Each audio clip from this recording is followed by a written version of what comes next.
Hello, my name is Mignon, and this is a documentary about me and all my troubles. So, it started out, when I can remember, I was about maybe 4. I remember I was a child of,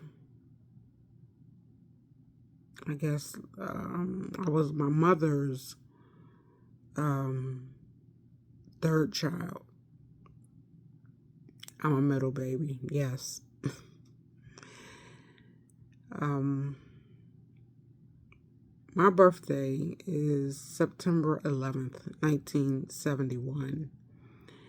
And I remember that I was the love of my dad's life. And he used to dote on me as much as he could. But he would also have an issue with drugs. My father was military. He was a Marine. He was an Army cadet. And I remember he used to have scars on his hands. And I'm not sure of what it was. I just thought that maybe because of the work that he was doing, that, he was getting, hurt or whatever. He was, he drove a Long Island paint truck. He's done many things in his life. He used to roller skate. I remember him being on Jamaica Avenue in New York, Queens. And he used to roller skate through the city. My father was always active and he always did something. He never sat still. And yeah, I miss my dad. He died in January of 2022. I'm sorry, 2021. It's been a time. So, anyhow, my dad would pick me up from my mother's house after they separated. And he would bring me to his mother's house, my grandmother, and drop me off. And I'd spend my time with my aunts and my uncle, my grandparents, but no dad. Now, I remember that my dad being absent, and he was there, but he wasn't there. He just, he was absent,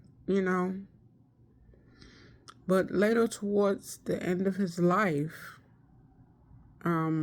we spent a lot of time. My father adored me.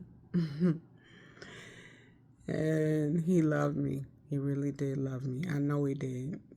He would do anything for me until he couldn't, And he ended up on dialysis. My uncle ended up on dialysis. And there was always a sibling rivalry between my father and my dad. So my dad wasn't aware or wasn't around, my uncle took his frustrations out on me. You know, it's like I can't get to him, so I'm going to get to you. And I was puzzled because I never did anything to this man, you know, and I was always seeking affection, you know. My dad gave me the affection, my aunts and uncles gave me the affection, but I wanted his approval, I guess. You know, I wanted to be liked by him, my uncle, and you know, I wasn't. You know, he was angry and he took it out on me. And you know, I was rough and tough and I was ready. You know, I was ready if just in case he decided he wanted to do something to me. Oh yeah, I was ready. You know, I felt like he was feeble enough that I could push him down and beat him up. But no, seriously, I really did. I know that in this life, God has a purpose for everything. There's a time and a purpose for everything. And my God,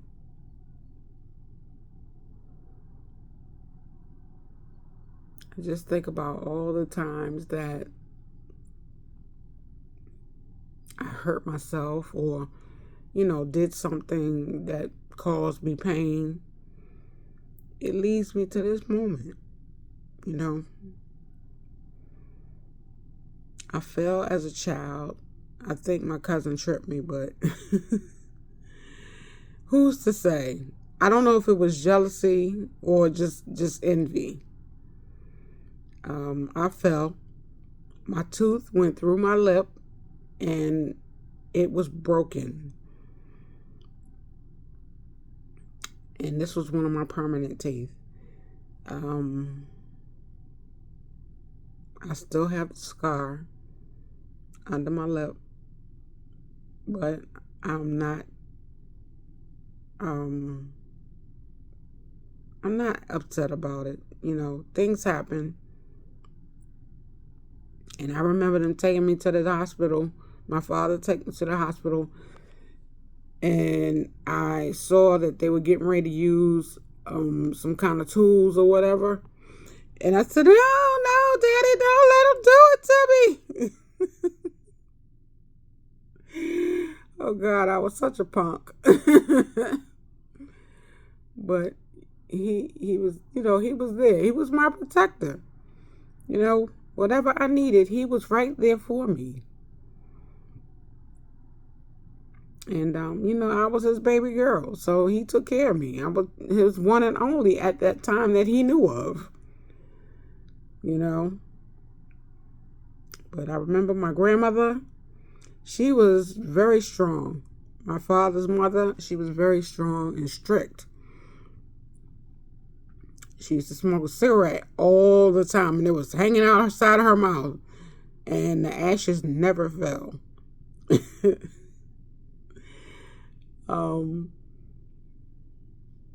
I remember a time when I was living with my mother, my father, or my stepfather at the time, which is my little sister's father. We had issues where we were staying. We couldn't stay where we were staying. We were in Queens and ended up having to go and live into Hope.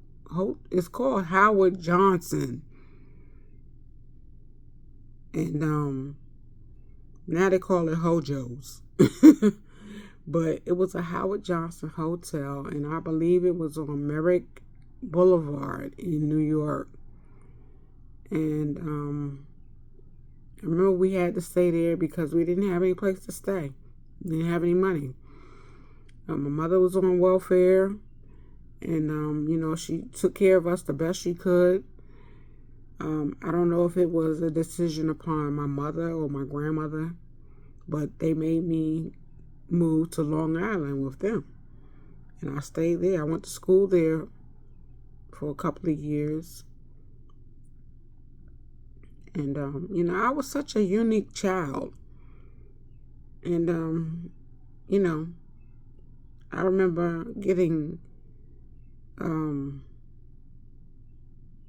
vaccinations because they couldn't let you in school without vaccinations. And I'm sure I had vaccinations before, but because I lived with my grandmother, my mother never told them that I had vaccinations already. So I got double for my trouble. I just think that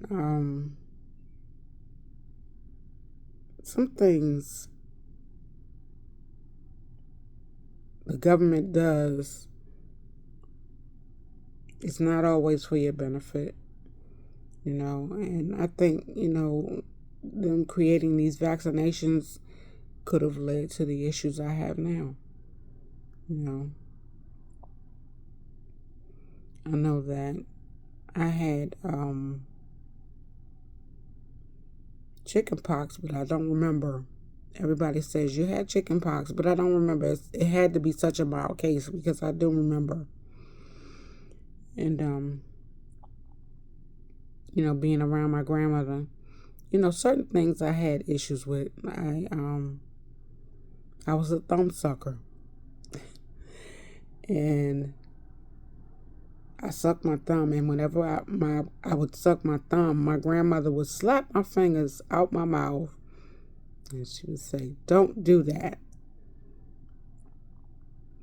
And I stopped eventually because I probably would have had buck teeth.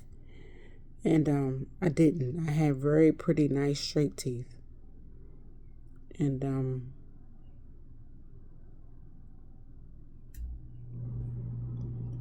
my grandmother and my grandfather, they used to sit in the house and run numbers. And this was back in the times when they didn't have a lottery system. Their system was people come to their house. They were like bookies, kind of. They come to the house, play their numbers, give them their money, and my grandparents would take the money to some other place and play it like they used to do back in the 50s and 60s. And before it became legal.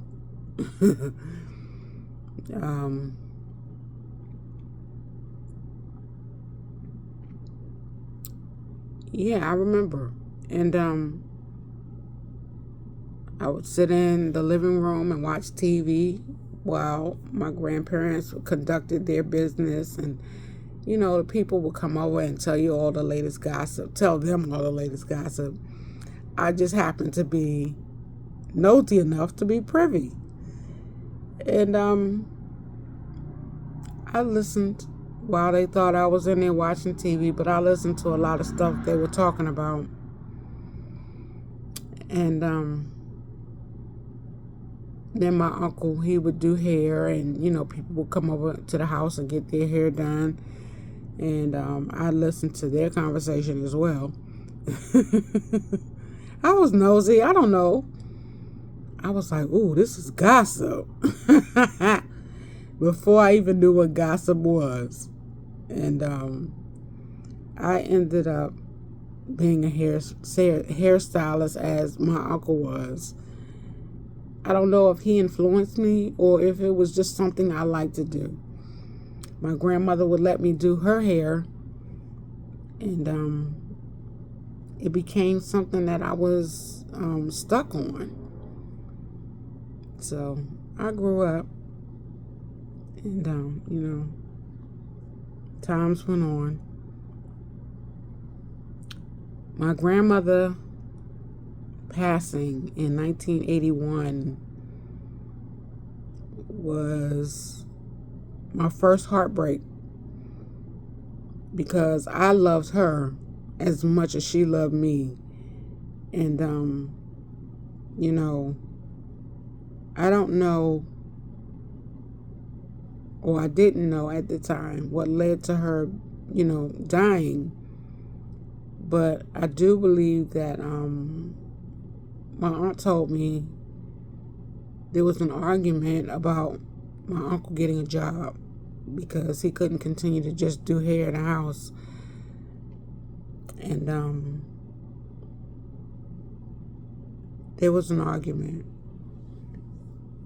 Well, the backstory on that is that my uncle, he was a hairdresser and he was hanging out with people who were gay. This is the story that I'm being told. And he went to a party over in the projects, and it was a house party. They were drinking, and so he left his drink to do something else or go dance or something, and they put LSD in his drink. And my uncle has not been right ever since. He's got manic issues where he breaks down, he cries, he screams in his sleep. It was scary at first, but then I realized, okay, there are demons in this man's body, and there's no way to get rid of it, So, we accepted him because that's who he was. We never thought he was gay, but they had planned on raping him. And had he not gotten out of there, they would have. So, I just thank God for his life. Yes. And,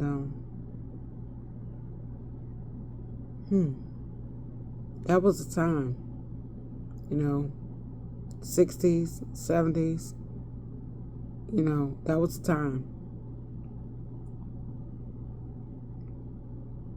And so now, moving fast forward, I get older. I decide I wanted to do hair. So I go to a school. I met this girl in high school. She became my best friend. And always, she's always been there, but kind of like in the background, because when I got sick, I didn't really see her that much.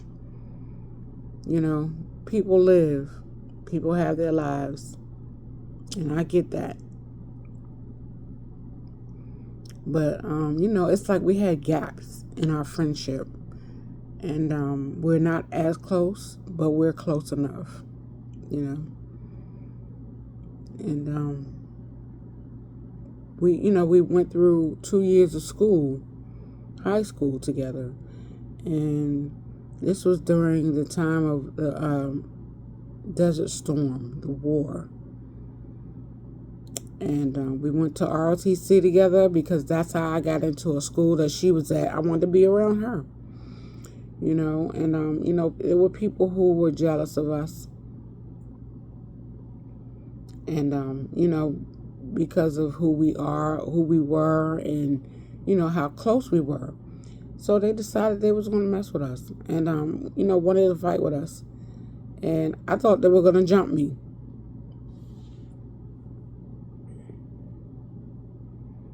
So I devised a strategy that I would walk this girl, talk trash all the way to my house till I got closer to my house. When I got close to my house, I dropped my books and I said, all right, you ready? Let's go. And we fought. I beat her up,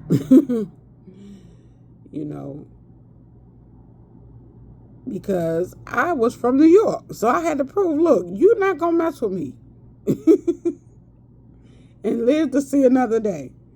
So I beat her up, pulled her boob out and pulled her hair out. And so everybody was like, ooh. But it's crazy because we're friends to this day. I'm not going to mention her name, but we're friends to this day.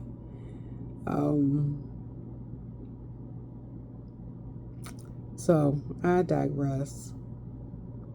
My girlfriend and I, we ended up going to a hair school in DC. We would take the bus sometimes or the train.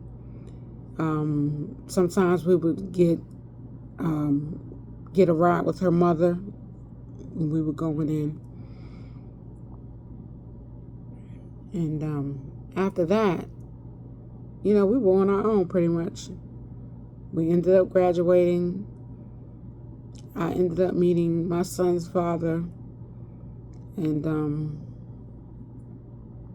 during that time, he wooed me. We worked at McDonald's part-time while we were doing hair in school. And I ended up falling for him because I guess he had this boyish look. He was cute, And I ended up talking to him, and we dated for a while, and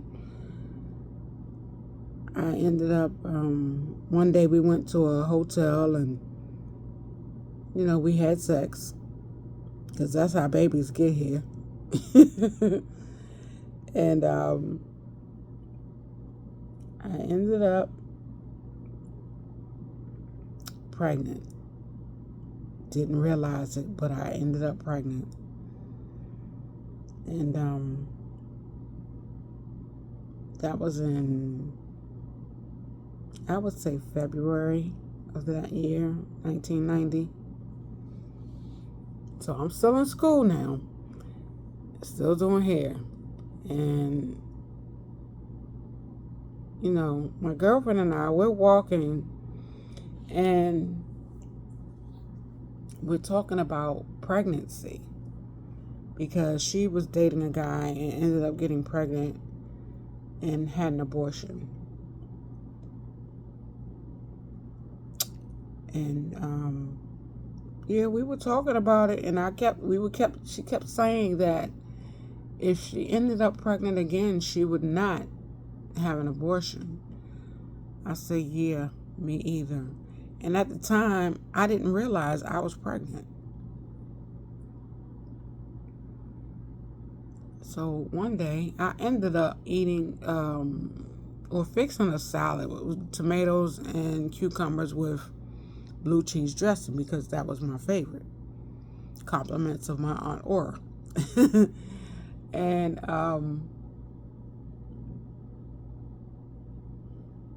I was drinking water,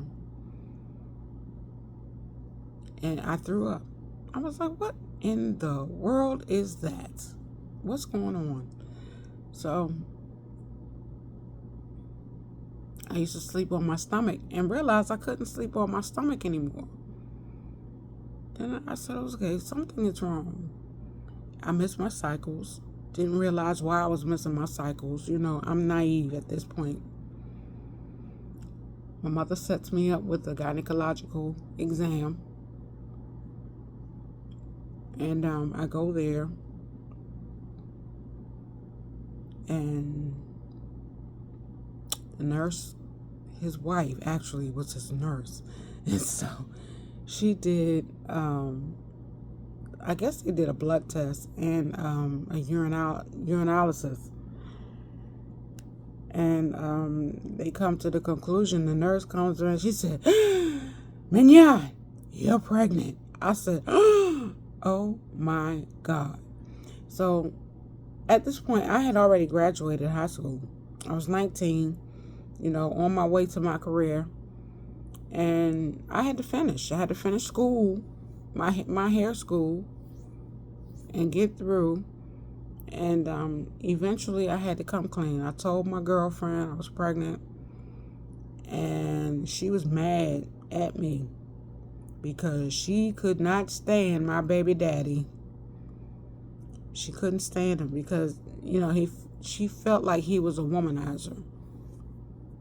And, she just couldn't stand him. And eventually I told her, I said, come on now. I just laughed it off. I was like, whatever, she'll get over it. And eventually she did. Once she saw my baby, she got over it. But she just didn't like him, and she, stayed far away from him. This guy that I dated in high school, I thought he would be my husband, but eventually he was somebody else's husband. But I invited him and his friend Adam, who are my favorite people, Duran and Adam. And I let them come over to my house to see my baby. I told him, I said, yeah, this could have been you. But, he dodged the bullet.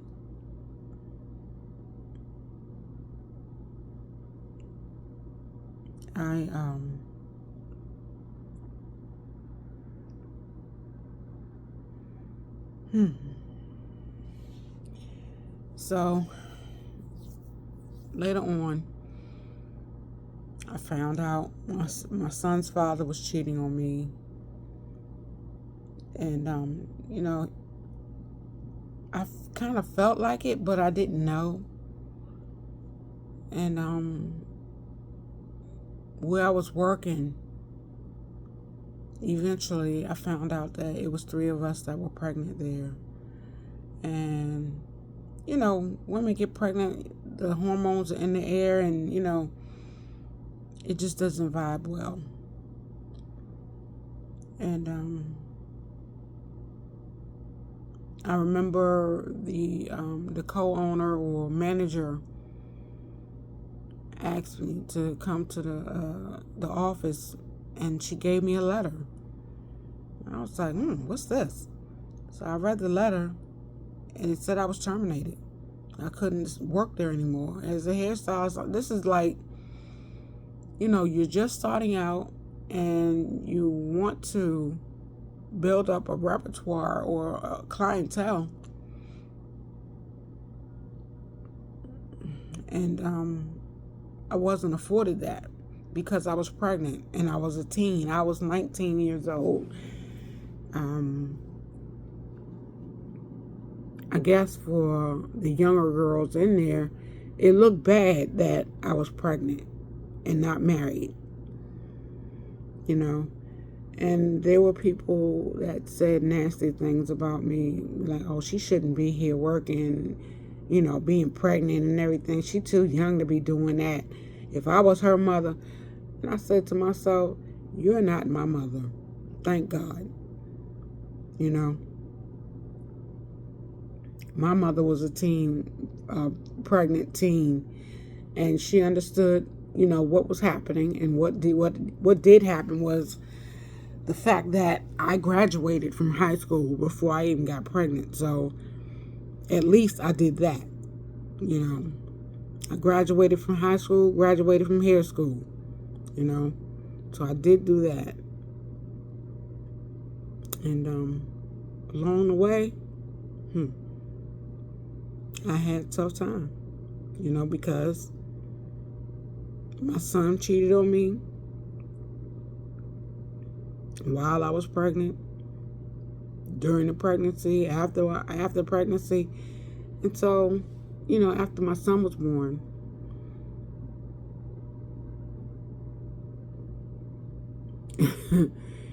I had to laugh because I had to reflect back when he was born. So I went into labor at home. My water didn't break, but I was having the contractions and ended up going into the hospital. Went to the hospital.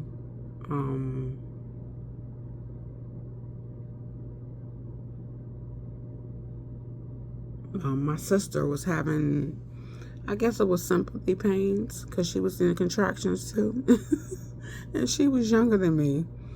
She was about maybe 13. Let's see. No, she was 12. And yeah, she ended up having pains as well. She was in the bed with me, sick. And I ended up getting to the hospital. And still hadn't delivered. They gave me the epidural as if I was ready to give birth, but he never came. And they gave me a C-section at 2:06 p.m. on December 19th. I had a 6.2 baby boy, 6 pound, 2 ounce baby boy.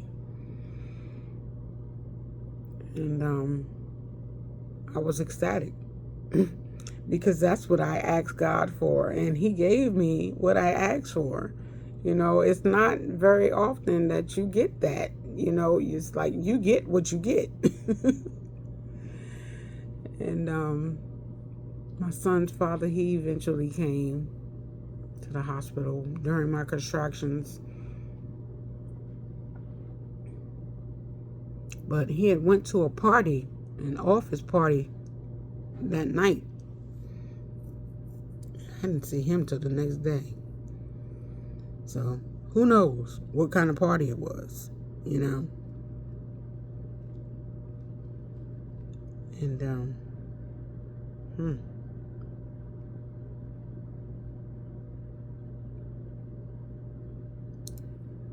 I'm sorry.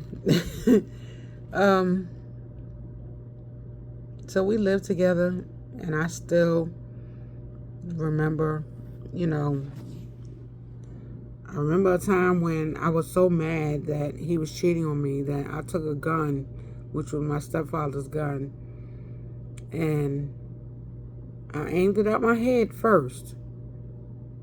I said, I ain't gonna do that. That's crazy. Then I aimed it at the wall, in the corner of the wall, and I shot down. And my mother heard the shot, and she came running into the room. And to this day, I don't know where that bullet went. But the saving grace is, I think the drywall stopped it. But my mother, I think she was downstairs in the direction of where I shot. She could have been hit, but she wasn't. No one was hurt. It scared me because I was like, oh my God, that was the first time I shot a gun and didn't have any backfire. You know,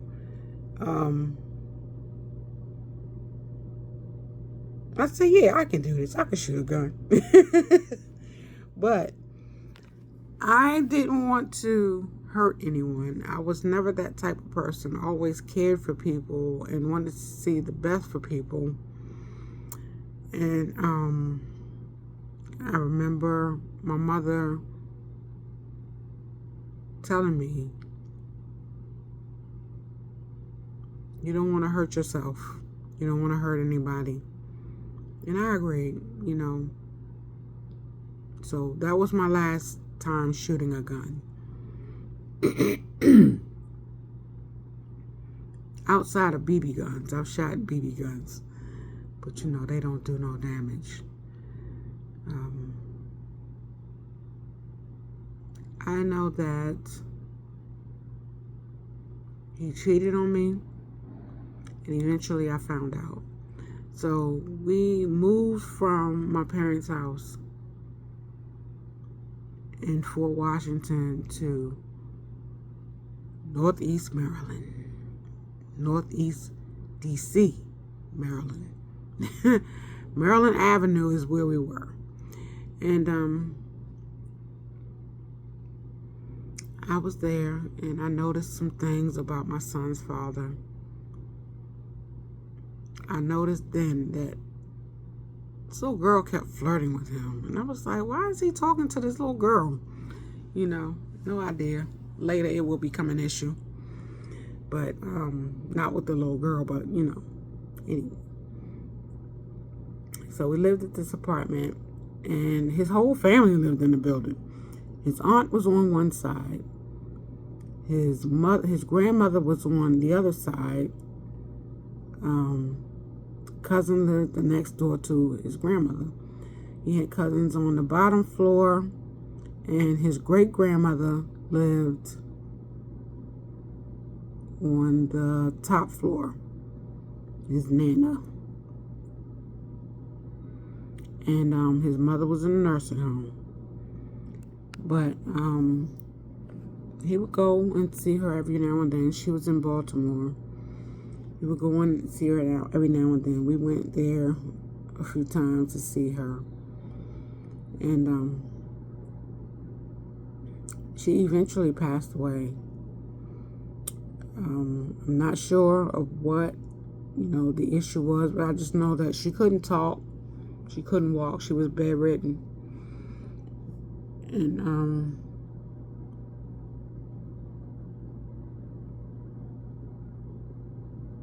we went to see, to the funeral and everything. And my son's father, he lost it. He cried like a baby. Because, that was his mother. And, who wouldn't cry about their parents? But, the cheating never stopped.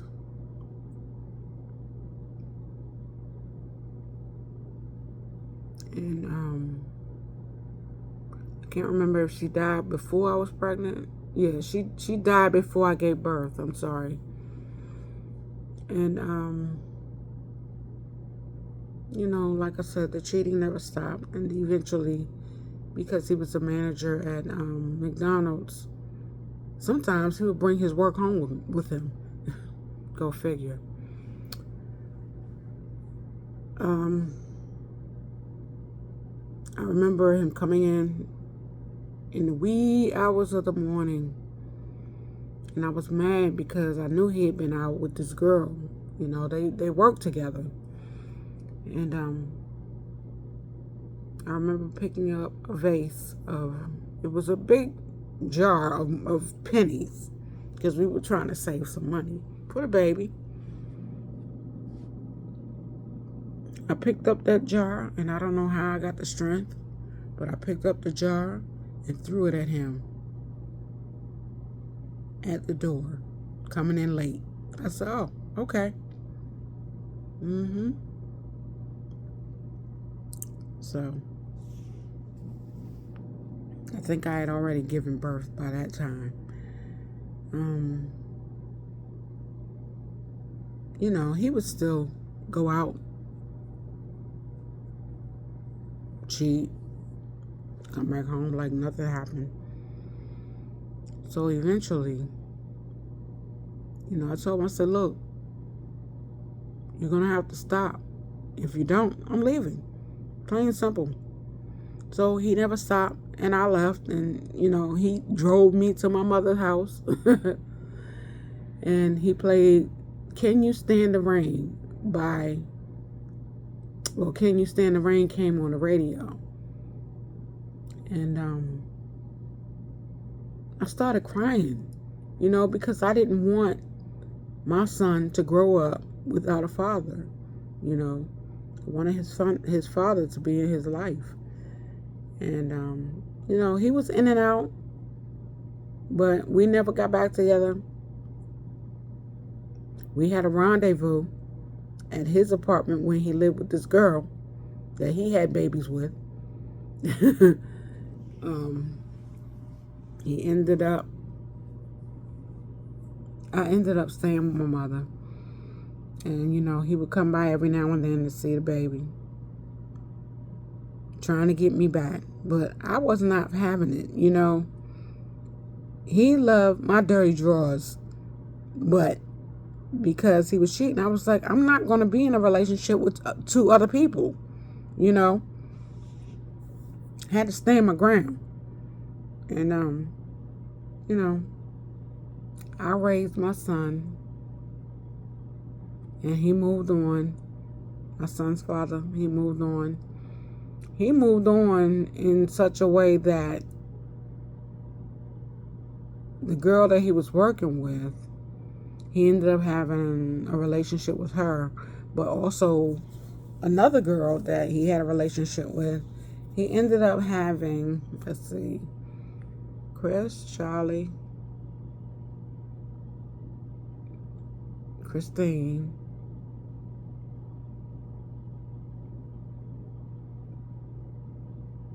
he ended up having 5 kids with her.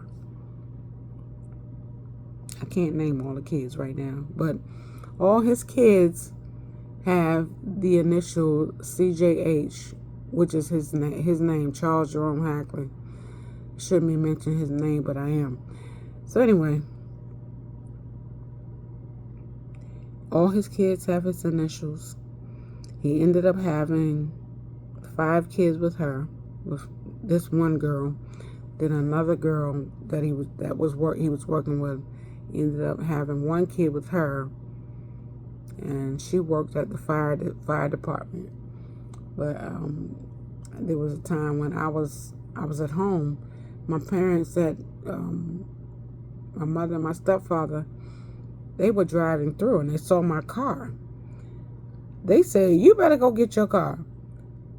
I was like, "Oh Lord, where's my car?" So the car was at the station where the girl was working. She was a volunteer fire department personnel. I go there. I confront her. I said, "Give me my keys." She said, "What?" It's like, "You didn't hear me?" I said, "Give me my goddamn keys." So she didn't want to give me my keys. Ended up calling my baby daddy, and he told her to give them to me. But before I could get off the property, I threatened to whoop her behind. And the police chief or fire chief, he put me off the property. He told me I had to leave. I waited outside. So eventually she gave me my keys. And I took the car and took it back home. This was before we broke up. I took it back to the apartment. And I think that probably prompted me throwing the pennies at him. But, you know, who's to say?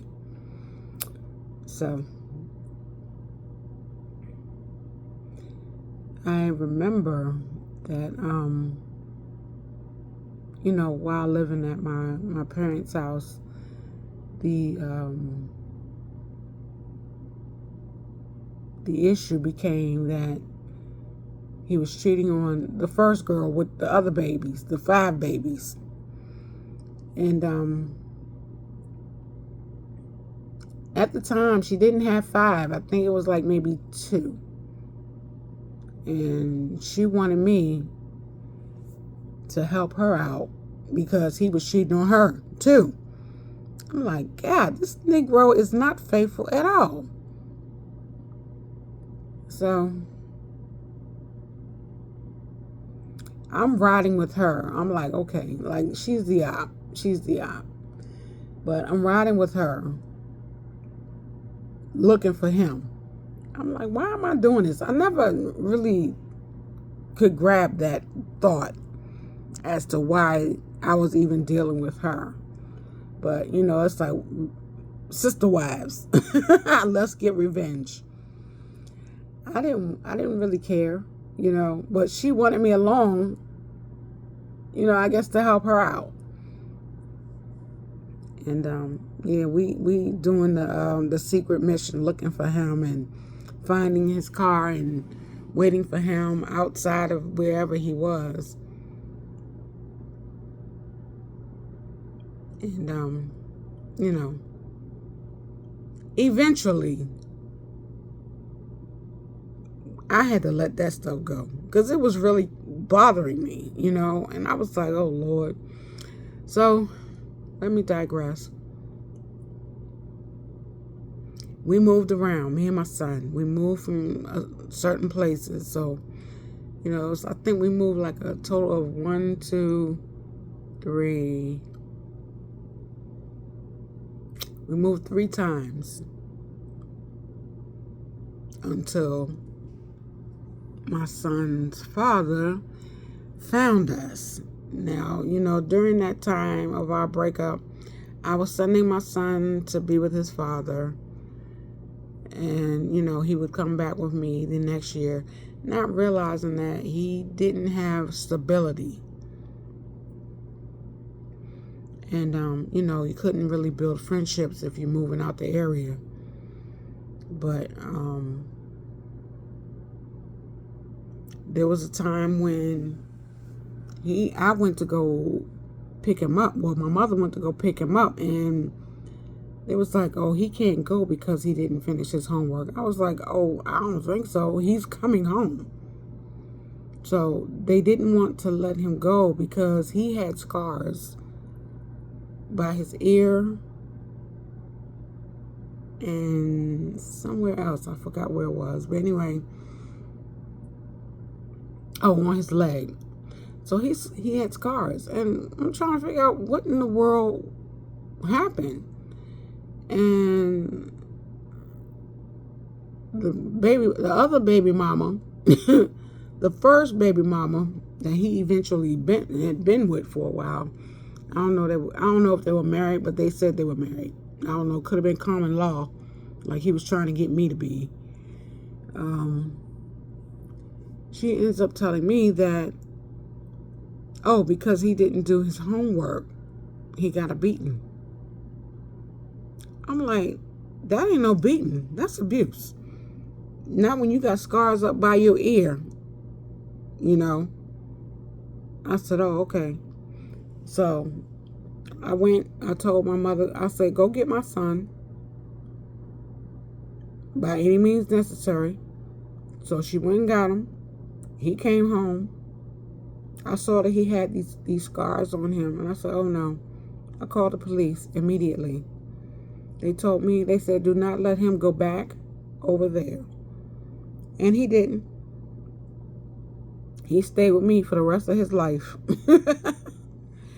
And, that is until he got grown. But, we moved around, and I guess my son's father was trying to find him. And eventually he caught up. He told my son, I was looking for y'all, and I couldn't find you. It seems like every time I get close to y'all will move. And I said, it wasn't about you being close to us. We had to move because our lease was up. So we moved around. And I think at that time we were living in Fort Washington. Right on Fort Washington Road. And this was my son's his high school years. So he first started in high school, and Friendly High School is the school he went to. And he, I think it was the first day of class. He went to his class, and I guess they said they made an announcement over the loudspeaker. Charles Hackley, I need you to come to the office. So he comes to the office, and guess who's there? Daddy Dearest.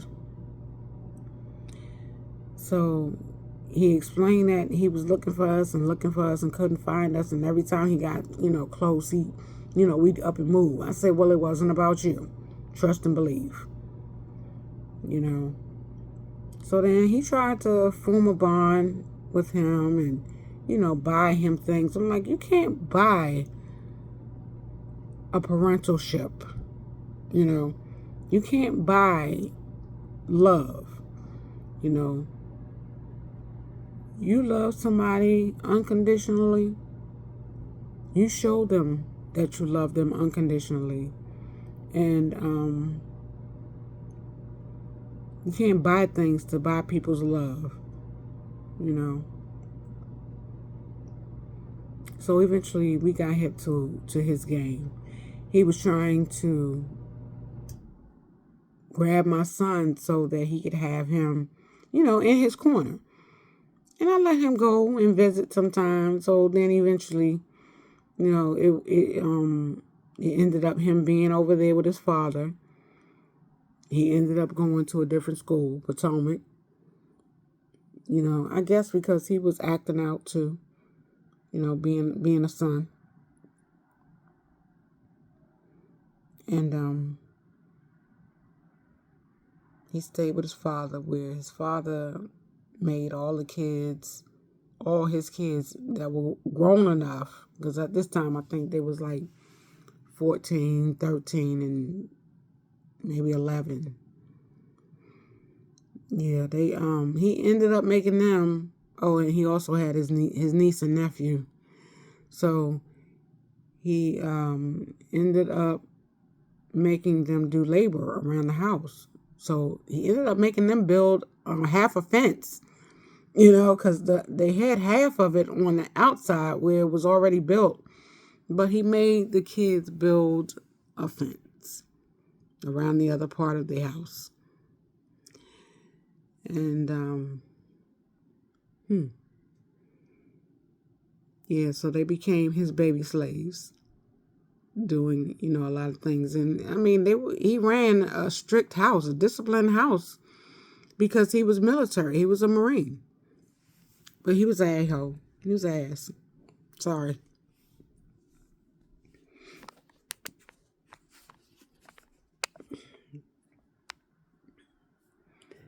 So I remember my son telling me, Mom, he's hurting me. He's beating me for no reason, and, because I won't do certain things. And he wants me to be the babysitter because he was the oldest. He wants me to be the babysitter and feed the kids. And I said, oh, no, that's not happening. We're not doing that. So I went and grabbed him. And he never went back. He had to go to summer school. His father paid for that. And, he was just trying to be a constant in his life. And I don't know. I don't know if I picked the wrong man to be my baby daddy, or just, he was just not fit to be a parent. And, during the time of my son being little, I didn't realize that he was already married. And I know that he would take my son with him to see the ex-wife or the wife, because they never got divorced. And I don't know. But yeah, I eventually found out all that, all his little skeletons, they came home to roost. All his mess. So, yeah, when my son got older, we moved. We moved into an apartment. And my son's father couldn't find us again because we moved. I wasn't giving up information. I was far from giving information. And we lived in a 1-bedroom. He lived in the living room, and I lived in my bedroom. But we stayed there, and we were in peace.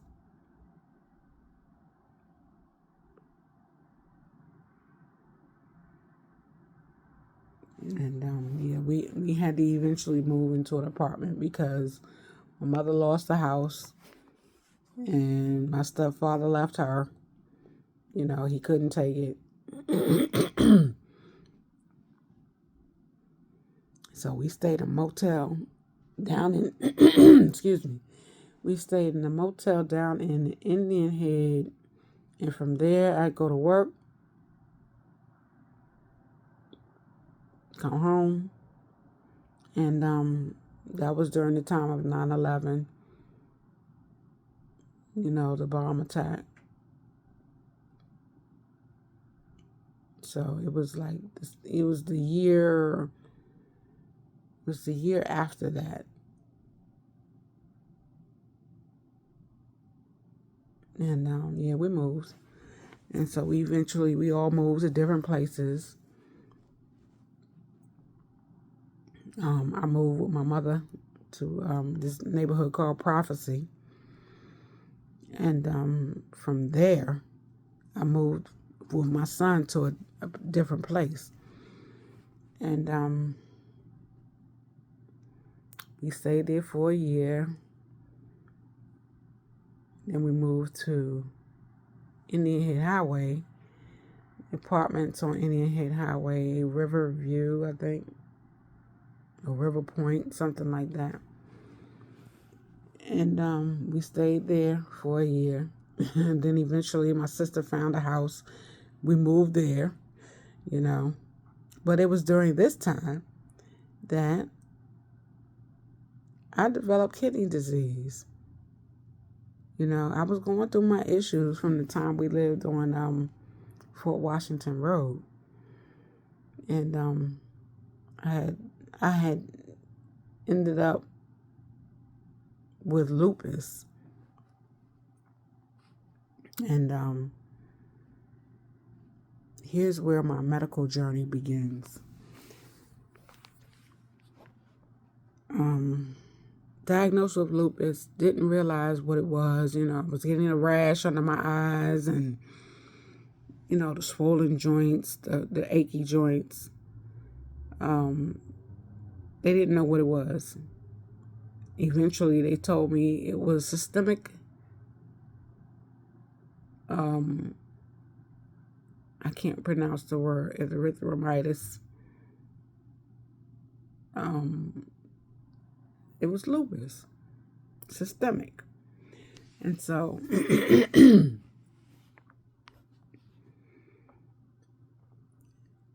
I was in a hospital for about 65 days. I was pregnant. And, going back and forth to different hospitals. I went to one hospital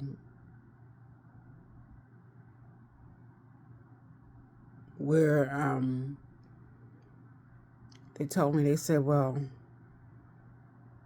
my mother that I had went into a coma because I had been taking prednisone, and I mean large doses of prednisone. The prednisone eventually started to make my bones weak, made me tired, and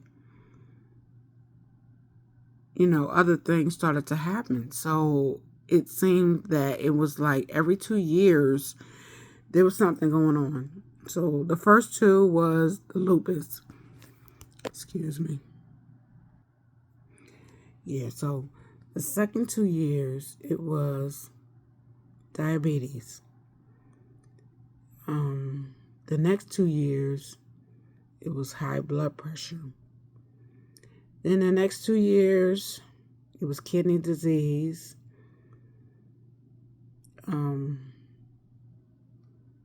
I had a simple checkup and realized that I was bleeding from the inside. My platelets had dropped, and they dropped so low that I became something like a hemophiliac. And so the doctor would tell me, don't let anybody hug you real tight. Don't bump yourself, into anything, because you could bleed to death internally. Don't wear any tight clothing, things like that. And it scared the heck out of me. So eventually I said, okay. me going on with this, and then I had to end up getting chemotherapy for the blood platelets because the platelets were so low. And I would go and have dialysis, or it was not dialysis at the time, but it was chemotherapy. And I'd sit in this chair, not realizing what's going on with me, and have this therapy. And got sick after the first treatment. I was like, oh yeah, this ain't good. So I said, okay, I got to eat something before I come. And I ended up going and eating at Popeyes. So I had my food before I came in there, and while on the machine, eating my food. And, I did that for probably about a good, maybe almost a year. I did that. Then I found out that I needed bone marrow. They had to do a bone marrow on me. And then the next 2 years, my doctor told me, she said, your kidneys are failing.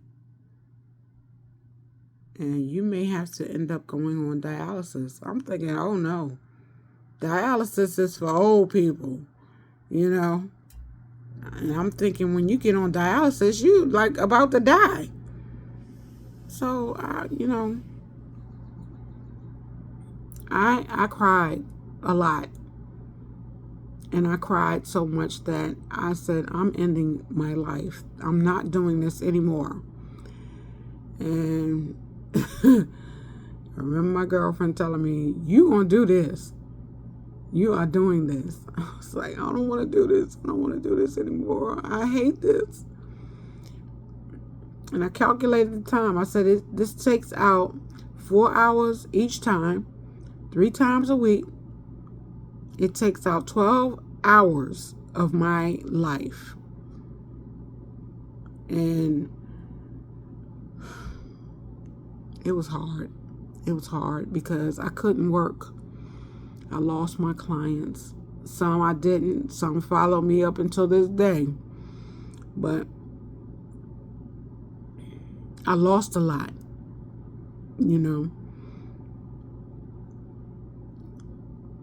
I mean, I have so many scars on my body, like it looks like the subway in New York, And, I became hideous to me, I didn't like me because I was scared, I didn't know what was going on with me. And, doctors are not always forthcoming. They tell you what they want to tell you, but they don't tell you the real stuff. And, I needed the real.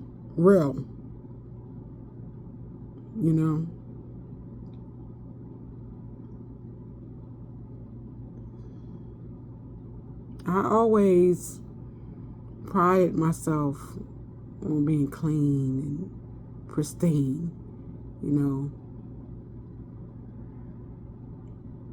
Before having the kidney disease, I had psoriasis really bad.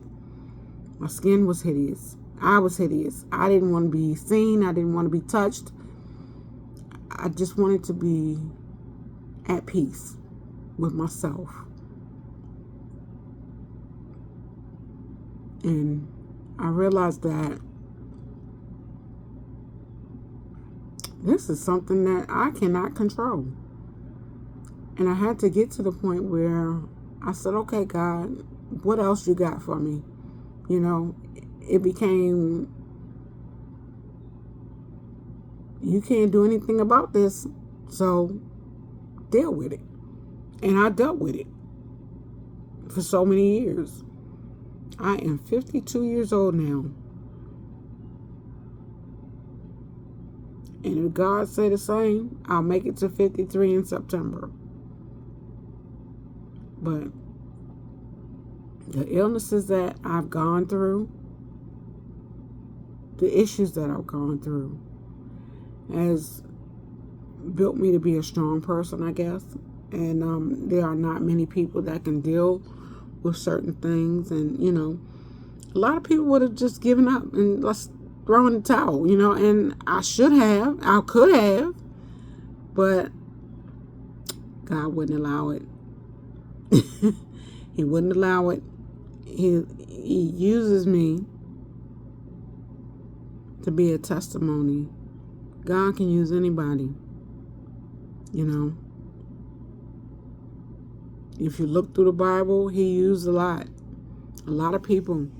He used Rahab, the whore, He used Lazarus. He used Jesus to make it, to show that miracles can be performed. And,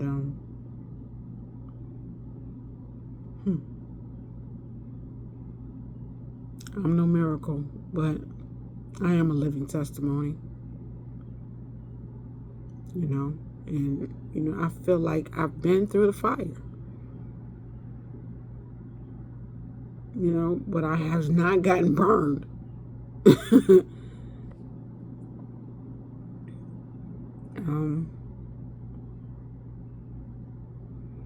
So we're going through kidney disease, and I would do a urinalysis every month, urine collection. Have to bring it into the doctor for them to examine and do the testing or whatever. And then the doctor told me, she said, when your kidneys get to 13% of function, you're going to have to go on dialysis. So me being proactive, I said, okay, let me go ahead and get this procedure done that I have to, start having dialysis in my arms. They have a system where they have to stick you with 2 needles, one going up, one going down. And this is how your body, your dialysis, your blood comes out of your body into a machine. The machine cleans it and sends it back into your body. Okay. I did this. Hated it.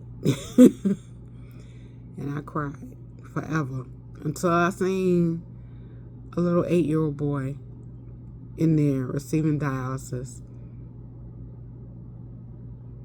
I stopped crying, because I said, my God, if you can let him go through this, I know I can get through this, So I stopped crying, but eventually I did start crying again because I didn't want to do this anymore. But my, my family, my support system, they just wouldn't allow me to give up. And,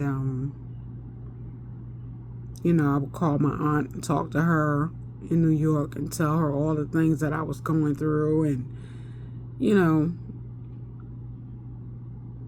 fighting with my sister, my youngest sister. And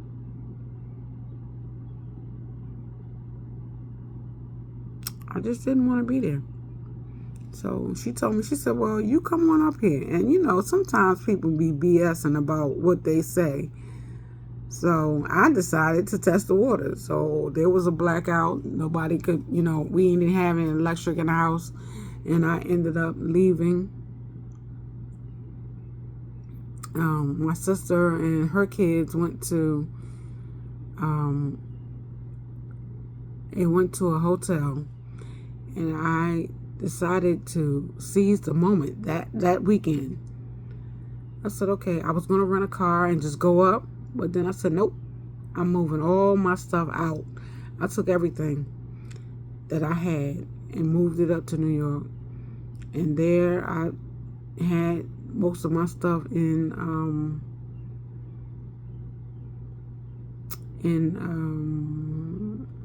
my bedroom, which was the bedroom that all my aunts shared. It was like 3 of my aunts that lived in this one bedroom back in the day when they were younger.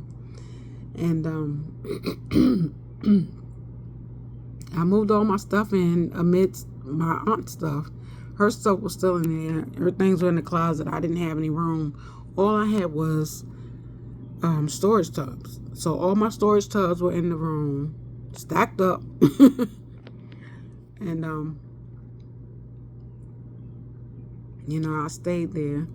She would take me back and forth to dialysis until they figured out, a system for me to get back and forth, where the social worker had me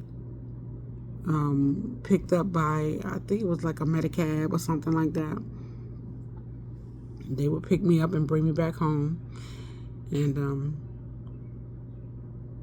the times that my aunt did take me, she would stay in the lobby and watch TV or fall asleep until I got off the machine, which I thought was very crazy. But I thank God that I had that support system. She was my support system for the most part, until she wasn't. So eventually I ended up registering for a kidney because I said I can't continue to do this. And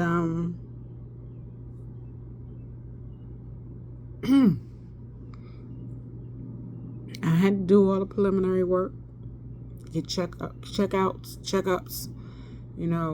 They wanted to check you from the rooter to the tutor, make sure nothing was wrong, because they didn't want to give you a kidney if they felt something was wrong with you.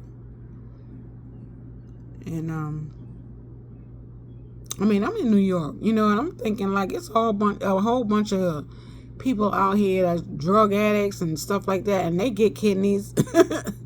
They got issues, but my issues weren't as complex, so they put me on the list. I went into New York and had to talk with them, and I talked to my doctors, and during that time, waiting, I had gotten a job. I had gotten 2 jobs, actually. I worked at a grocery store. And, I was being select. I was using my grocery card to get people discounts. But I realized that while sliding my card, instead of sliding the company's card, that I was building up grocery points. And those grocery points ended up to like free money. So I ended up using that money and got fired pretty much, because they told me, oh, you're not supposed to do that because that's stealing from the company. I didn't know what I was doing. I thought I was just building up the points. So yeah, I got fired. And I was like, oh, okay. Yeah, I need to do something else. But during that time, I had gotten sick and ended up with sepsis. Ended up in the hospital. I thought I was going to die that time. Because there were many other times that I thought I would die. And I ended up going home. My uncle was very nonchalant about me being sick. He didn't care. He never showed me any sympathy. I was pretty much on my own. Like, whatever. That's how he felt. And I said, okay. I called my aunt and told her how I felt, and ended up having to call 911, my birthday. And I ended up going to the hospital, and they said, yeah, she had sepsis.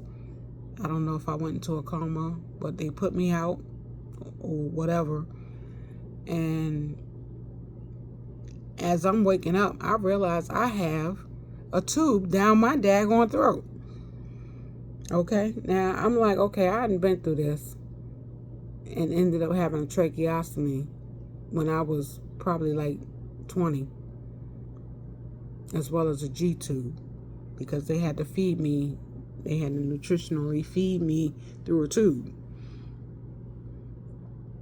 because I was aspirating. But, I digress.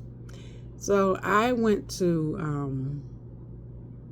think it was Glencoe Hospital, and they kept me there. My dad came, my aunt came, my mother and my sister came from from Maryland, and came all the way to New York to see little old me. And I guess they wanted to make sure I was okay. But, they've always had that love for me and always will.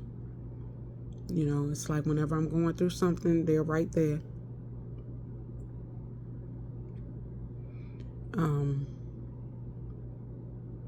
So, yeah, having this tube down my throat, I couldn't speak.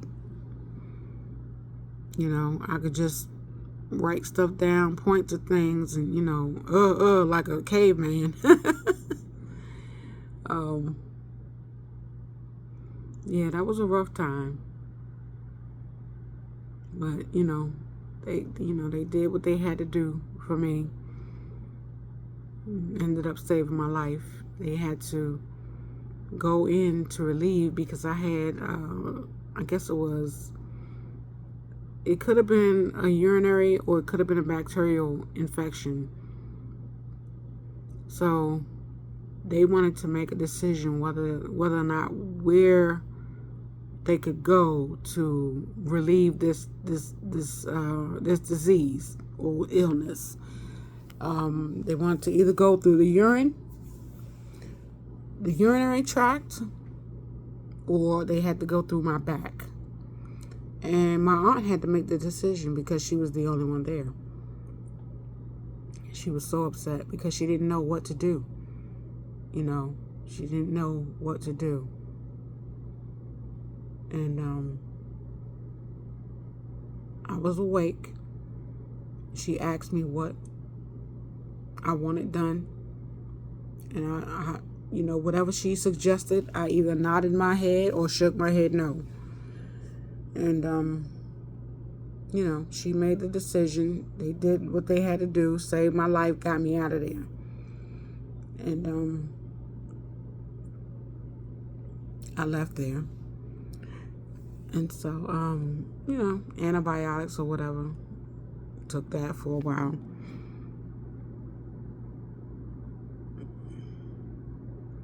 Then I remember having to go to dialysis every 3 days, every other day. And then one of the nurses or one of the caseworkers or social workers, she suggested, do you want to do the kidney transplant? I said, I do. I really do. So she put me in touch with the people that, they come around to the dialysis centers, and you get the information you need to start the process. I started the process and, did all the preliminary work, got the checkups and everything. Then I ended up going to New York Presbyterian, on a Friday just to get registered. So they, did everything they had to do. That Friday,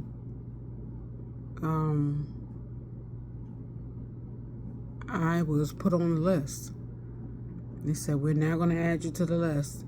I said, okay, thank you. I left.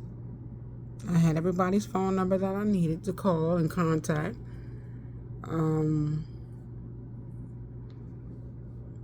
Then I went home. And then that Monday, I went to my second job. This is a job that I did for healthcare, home healthcare. I took the classes and, did all that stuff. And I remember taking the urinary test to, get tested for drugs or whatever. I couldn't pee because I was on dialysis. And so I ended up, ended up having to shave a piece of my hair. And I was like, they are lucky, because I was getting ready to shave my head. But they were able to get a sample from my hair. And, it came back that I had drugs in my system. But these were not drugs on the street. These were drugs from dialysis. And I had to explain that to them. I said, I am on dialysis. So, the drug that you see is what is in my body. And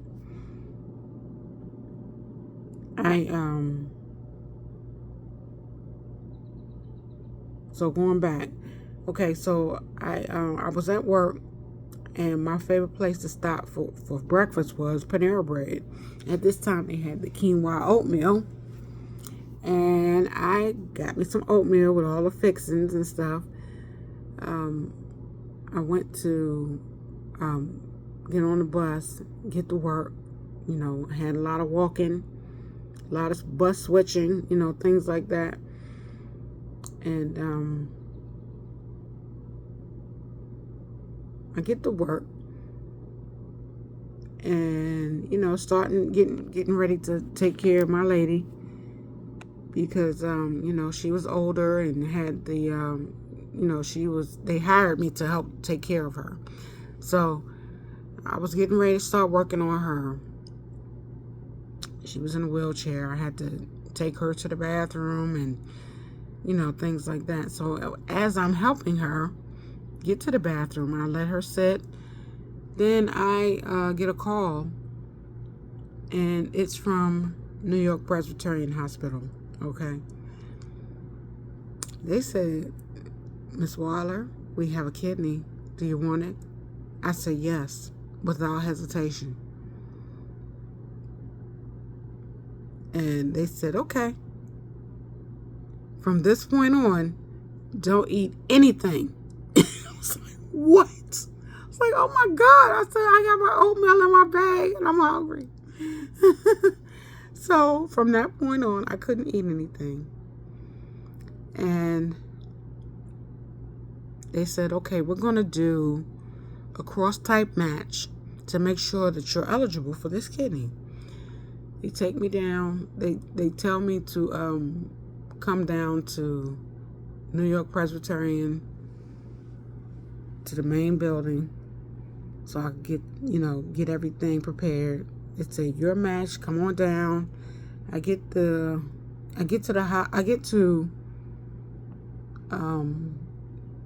tell the woman whose daughter I was working for, her mother. I told her daughter, I said,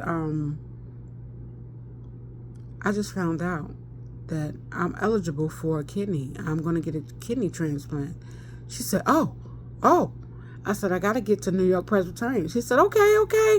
I'll take you to the train station. So she took me to the train station. I get on the train. She said, God bless you. She said, in everything that you're going through, God is with you. He said, God bless you. I said, thank you. I appreciate you. So I get on the train. I'm calling everybody. I'm like, I'm getting a kidney. I'm on my way to New York Presbyterian to get this kidney. And they say, okay, you're going to have to go here, here, and here. Okay. So I get off the train, and I have to walk about a block. So I'm running down the block. I'm like, anybody in the way is going to get trampled because I'm running. So I'm running down the block. Mind you, I still got this bag to this day from the time that I was working. And I'm running down there with my bag, with my oatmeal in my bag. And I get there, and they tell me, okay, take all your clothes off, put this gown on. We're going to get you, registered and all this other stuff, all the good stuff that they do. They did an x-ray. They did blood work. They did a lot of stuff. And Next thing I know, I'm getting a transplant. The lady that was talking to me that actually got me started, she looked like my Aunt Dale. And I said, oh my God. She said, you know what? She said, you're blessed. You have 2 birthdays now. So this birthday was September 2nd. 7 days before my birthday.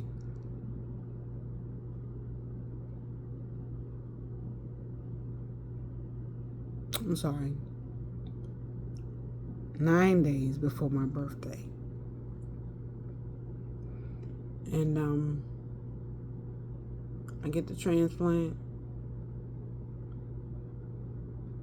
The transplant didn't work immediately, so I had to go to dialysis, I guess 1 more month. Eventually it kicked in and I started peeing, and I was like, oh my God, it stinks. It smells like truck pee.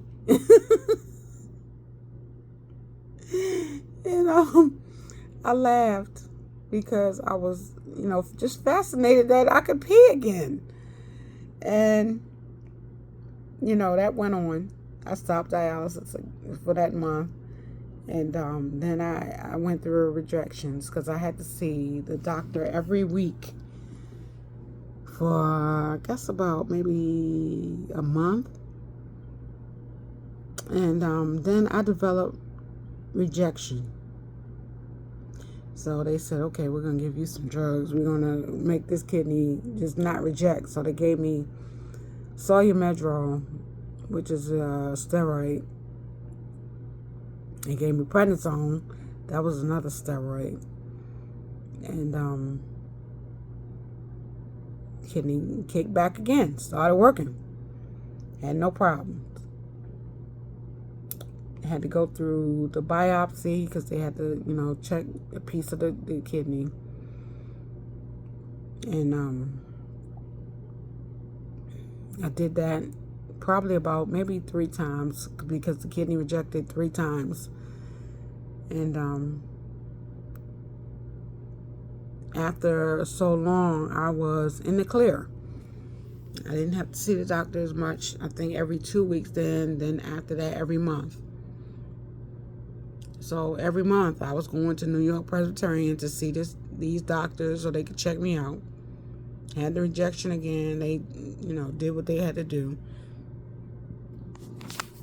Excuse me.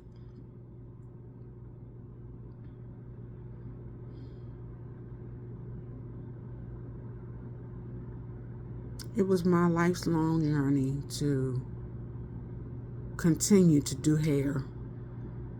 I even wanted to start a business or buy this man's property in New York, but he wasn't really ready to sell. And so I did hair in the house. I kind of like became my uncle doing hair in the house. And, people would come over to the house. They'd get their hair cut or, trimmed or whatever. Get it done. So I've always had hair in me. Doing hair was always my thing. So I called my girlfriend and I told her, I said, I'm coming back to Maryland. I said, because I can't stay here with my uncle being abusive and talking to my aunt very, all kind of ways out of his head. So I said, yeah, I can't stay here. It's just not conducive to me being here. And I moved back to Maryland. My sister and my mother welcomed me with open arms. And during the time that I was in New York, my mother had a stroke, and I had no idea that, or no way to get there because I didn't have a car. And, I just wanted to be there for my mother. But, she knew I was there in spirit. And when I came back, I took care of her as much as I could. I did for her whatever she asked me to do. Because that's what you do for parents, Do what you need to do. And then I let my girlfriend know. I called most of my clients. the ones that I had, now mind you, this is 4 years later. So 2016, I went into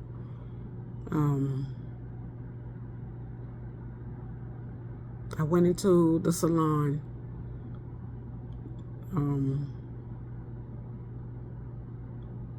before my girlfriend had taken it over, and I asked the owner who I worked with before if I could come and work, on commission while I, build up again. She told me, no, I don't think it's a good idea. I said, okay, no problem. So eventually, when my girlfriend took over the shop, I knew I had a spot because, we were just like that way. We took care of each other, whatever we needed, So she let me come in and let me pay what I needed to pay. And my clients, they came in slowly but surely. They were coming in one by one, until I was able to build up again. And, it was a good relationship. We worked together, and she made me her manager. So I began managing. So if there was something out of place or someone doing something, I let her know. She said, whenever there's something going on, just let me know and I'll handle it. So I did, because I know me and I know I could fly off the handle sometimes. So I, try to keep my cool about things, and, I would always take pictures of things that I saw that weren't right, or I would let her know, look, so-and-so did this. I became kind of like a snitch, if you will. And, yeah, so, like I said, I took care of her. She took care of me. And, to this day, she's still doing what she can to take care of me. And, I'm still doing what I can to take care of her. And, girls got jealous of the issues. The fact that we had that repertoire. I'm like, look, we've been friends since high school, 1988 to be exact. 87, I'm sorry, to be exact. And, from that time, we had done for each other. We had been friends. We stuck up for each other. And, at that time, I was so fly that I had friends that wanted to be more than friends. But I wasn't thinking about that. I was just living life. And, we needed a ride. I got us a ride. If we needed food, I got us food. There was nothing that I wouldn't do for her because she was such a good friend. And, in turn, there was nothing she wouldn't do for me. And so, I came to work with her. And,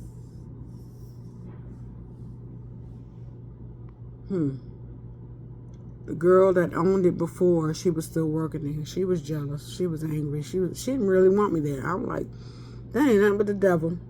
Go away from here, devil. But the crazy thing is that she would act a different way with me. But she was like doing stuff to sabotage. So every time you turn around, there was something wrong. Like either the sinks from the faucet that we used were broken. Something was happening in the bathroom that was broken.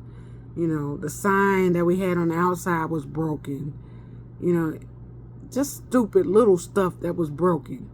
The dryer wouldn't work. The knob on the dryer was broken off. Little stuff like that. And so eventually, because I guess she got tired of me snitching on her, she left, and it was peaceful. Then we got other people to come and work. They stayed for a minute. They came in and left. There was one person in particular that I don't know if she was jealous of our friendship or jealous of me, because she was trying to start stuff, had other people thinking I didn't like them, and I'm like, come on now, if I don't like you, I don't like you. And usually when I like you, I give you a nickname. If I don't give you a nickname, I don't like you. It's just that simple. And so I had to let the girl know that worked there now. I told her, I said, look, I have no problems with you. You've not done anything to me. I've not done anything to you. So, we can squash all that. And, she got her issues. She private or whatever. Okay, no problem. But what you will not do is turn me against my friend or turn my friend against me. Because our friendship was just that strong, We had a bond. And the girl didn't know that we had been friends since 88, 87,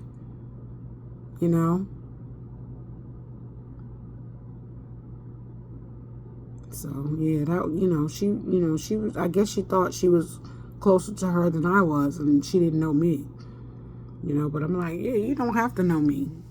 I'm good,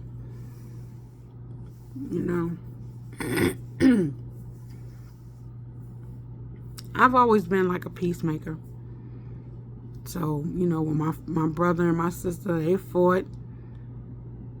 My older sister and my brother fought. I was always in the middle of it trying to stop it, make peace, because that's all I wanted. I wanted peace in my family, in my house, And so, it's quite natural to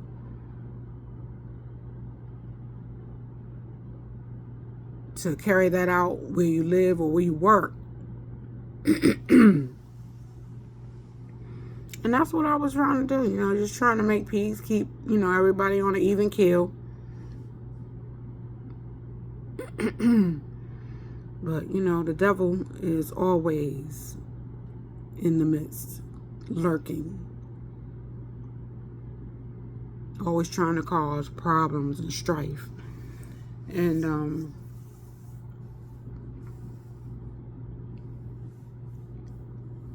I surprised the girl one day because I was doing Uber Eats.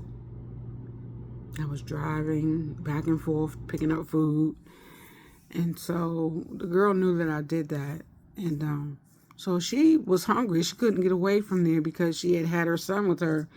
And, she was working. So I was getting ready to leave. But she was like, oh, man, I'm hungry. And she asked me. And she said, do you mind going to pick up my food if I order it? And I said, yeah, no problem. I'll pick it up. She was shocked because she wasn't expecting that. When you treat people mean, you expect them to treat you mean too. But I wasn't going to be that way because that's not how I was. I was never that way. I'm like, you can be mean to me, as long as you don't put your hands on me, we don't have a problem. But you can say what you want, think how you want. I don't have a problem with you. Just don't touch me. If you touch me, then we got a problem. So, it shocked the hell out of her that I said, yes, I go pick up your food. And from that point on, she was on my coattails. She wanted to be my friend then. I said, I never had a problem with you, so I don't see, what the issue is. But, like I said, she never put her hands on me, so we didn't have a problem. And so, yeah. I continue to work. And in 2021 is when I started to have the problems with pneumonia. So it's like every year I was developing pneumonia. And that year, 2021, I went to the hospital because I wasn't feeling good. And I was told that my kidneys, or my kidney that was transplanted, was not working. It's not doing what it's supposed to do. It's not filtering out. You have rejection again. And there was nothing they could do to save the kidney. So I was in a dilemma. I was back to thinking about having to do dialysis again. And that put a damper on my life. I ended up doing dialysis. And my son was like, we'll take you to wherever you need to go. I didn't want to go all the way into D.C., but they took me. And they would come back and pick me up until I got my car and I drove myself. But then I said, I don't want to do this anymore. So they asked me, do you want to do dialysis at home? I looked at the brochures and everything. They never told me the ins and outs of really doing that. Only that you would have freedom during the day because the dialysis is done at night while you're sleeping. So I said, cool, I can do this. So eventually I got checked for placement of the PD catheter. And in the meantime, I had hernias, and my doctor went in and repaired the hernias. Well, one is back. But during that time, they did the hernia repair surgery as well as the PD catheter placement. I did the catheter placement, and I was still doing regular dialysis until the catheter matured. And then it was go time. And so I didn't realize that, I'm living with my son and my daughter-in-law and my granddaughter. And during this time, I have to order supplies. I have to go to a center to find out, all the things that I have to do and the foods I can eat and the fluid intake and everything. And, I check my weight. All of this stuff. It's a lot. It's really a lot of stuff to do. And they ordered me a machine. And they ordered my supplies, my first set of supplies. And the nurse will order the supplies eventually for everything. But then I had to do it myself. So I had these boxes piled up in the living room because it was only a 2-bedroom apartment, and I was living in the living room. I had no bedroom.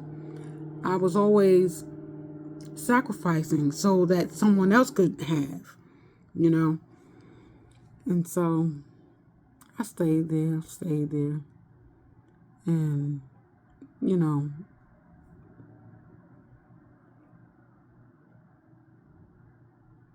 I think this is the time that my daughter-in-law was not happy because they couldn't put up a tree because my boxes were in the place. It's a small apartment, you can't do much. But the house became cluttered with my stuff. And, I felt a sense of guilt that I was sick. And I was like, oh my God. I'm like, it's like you take one step forward, you get kicked 5 steps back. And, I felt like this was like a kick in the butt. I'm like, oh my God, I need to get out of here. Didn't know that there were certain places I could go. Like, apartments and like for seniors or disabled. And I guess during this time I was like, okay, I need to find something because I need to get out of this place. I felt, like I said, I felt like there was like animosity and just anger that I was there. I'm like, oh Lord, let me get out of here. I gotta go. And they finally decided after, I think it was like maybe 3 or 4 years of being in the apartment. I think it was like 3 years. So yeah, being in the apartment, they didn't want to stay there any longer. They had to get out of there because the rent was going up, and people on fixed incomes, limited incomes, or whatever. And they decided they were going to move to St. Mary's, Maryland, down in by Patuxent Naval Air Base. Okay, now this is far. I have no car at the moment, and it was a challenge for me to get back and forth. And I know that, daughters, we call our mothers when we have issues. So I'm pretty sure my daughter-in-law called her mother and was like, we got to get her out of here. So her mother was actually helping to try and find me somewhere to go, trying to find me, get me like on Section 8 lists and, things like that. And, public housing. And in which I'm very grateful. I am grateful to, the highest of gratefulness. I'm glad that there was somebody that was trying to look out for me, And she would help me. My daughter-in-law would, help me. They would do searches, trying to find things for me in places. And at this time, my body started breaking down, And then, I'd have accidents in the house, my urine spilling on the floor and creating such a stench that, it was like, oh Lord, yeah, she got to get out of here. And, I mean, it wasn't my fault.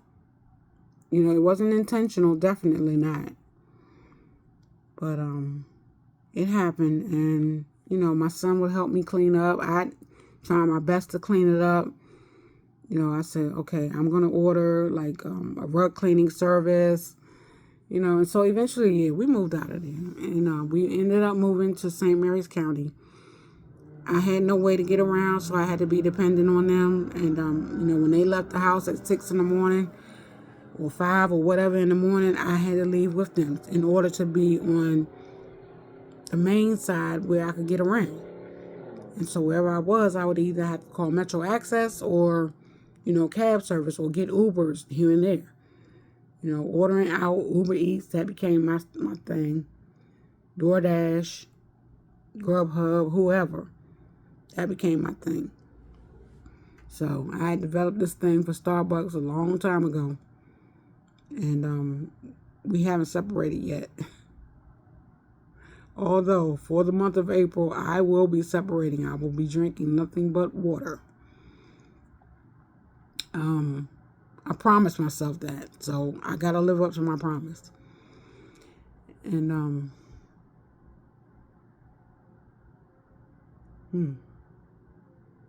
so, I wasn't pleased there as well.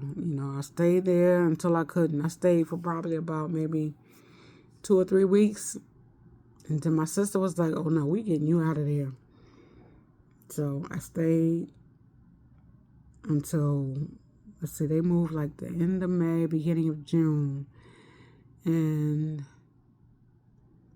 Juneteenth came up. And I was going to move out on Juneteenth. But I didn't realize that they would be home. So I didn't want them to be home because I knew I needed help to move out. Move my stuff out anyway. So I had to call my sister. I said, no, we can't do it on that day. We have to do it the next day. So I know the next day they will be out. They will be gone for work. So I waited in the bed and I waited to hear that they were gone. I looked out the window. They had pulled off. I said, okay, good. So then I called my sister. I told her, I said, okay, we can start the moving now. I said, you get the car, the truck. I said, and we start moving everything out. I said, I'm gonna try and move everything to the front so we don't have to move back and forth through the house. And we got everything that was necessary out of the house.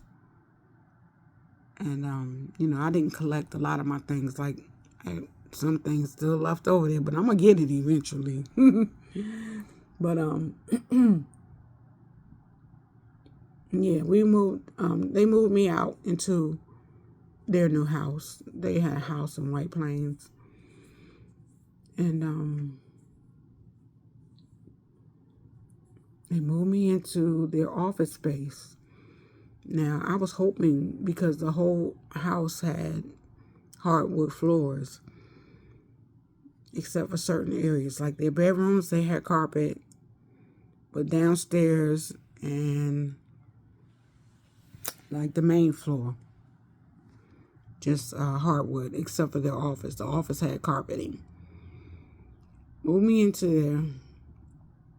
there. I just figured if I had like straight, hardwood floors, that I wouldn't have to worry about if I made a spill or, a mess.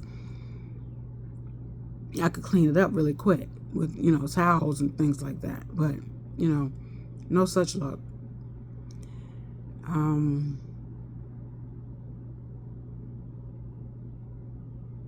I ended up staying for about maybe 6 months.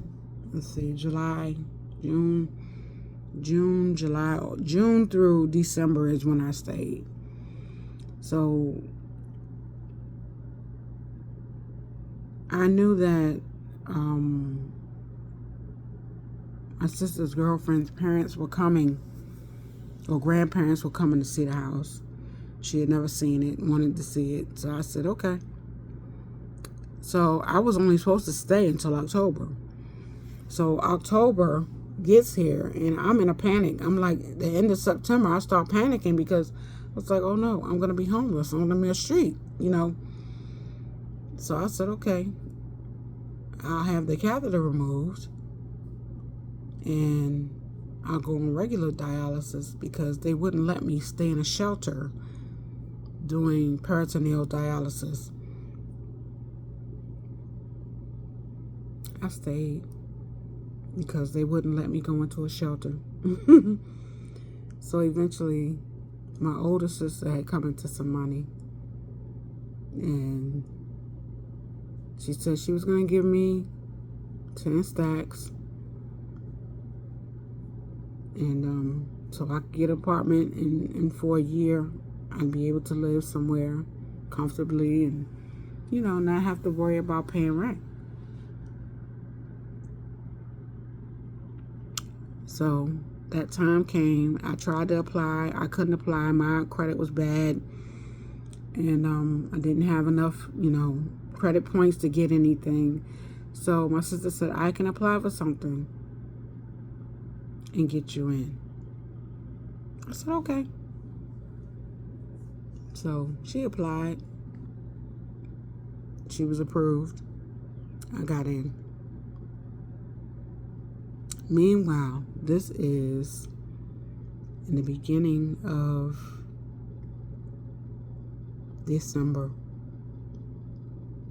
I'm thinking, oh, okay, I'm getting removed. Lo and behold, I find out it's the end of December that I'm able to move. So I moved. I had the catheter removed anyway, because I went on and started regular dialysis. And then had the catheter removed, and here we go again, another thing. So my blood pressures were not stable. I was always low. Blood pressures were really low after dialysis. And,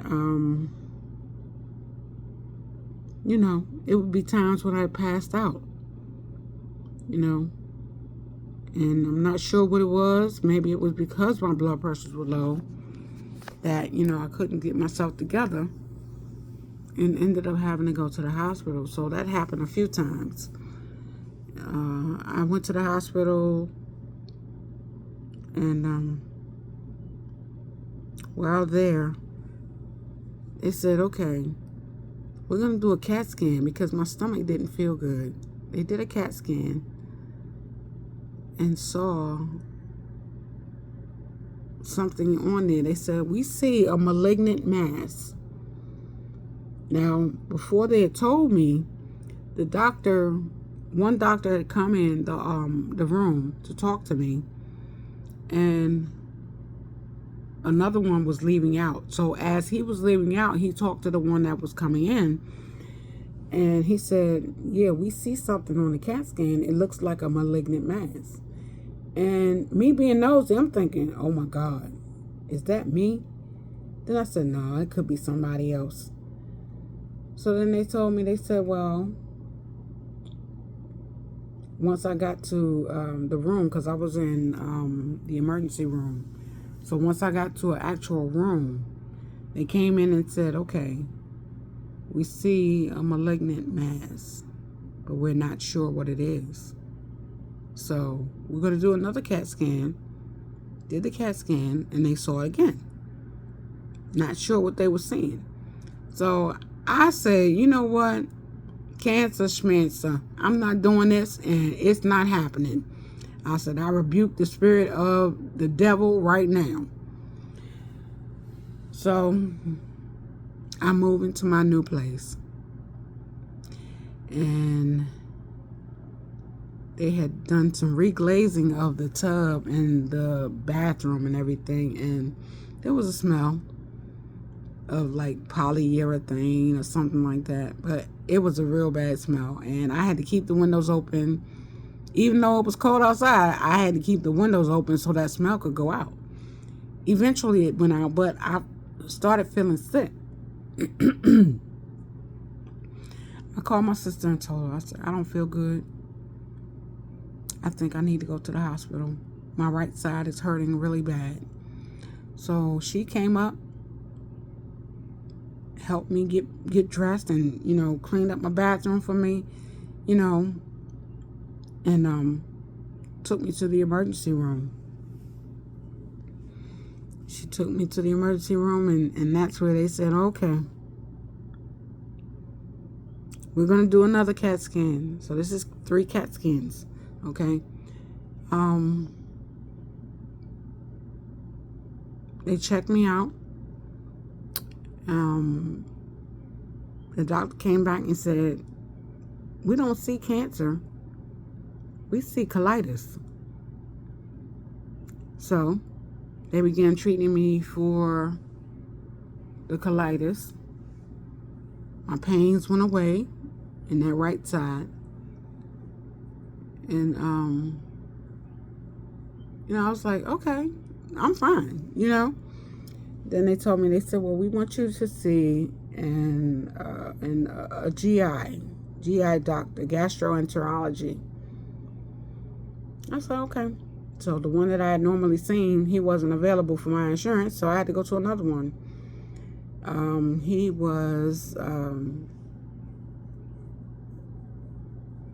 curious because he was like, okay, so what it shows on your CAT scan, we don't see any colitis or anything, but we see, or what the reports were saying is that I had a cirrhotic liver. I was like, how? I said, I don't drink, I don't smoke. Nobody around me drinks or smokes. So, how? He said, okay. You don't have any symptoms? I said, I have no symptoms.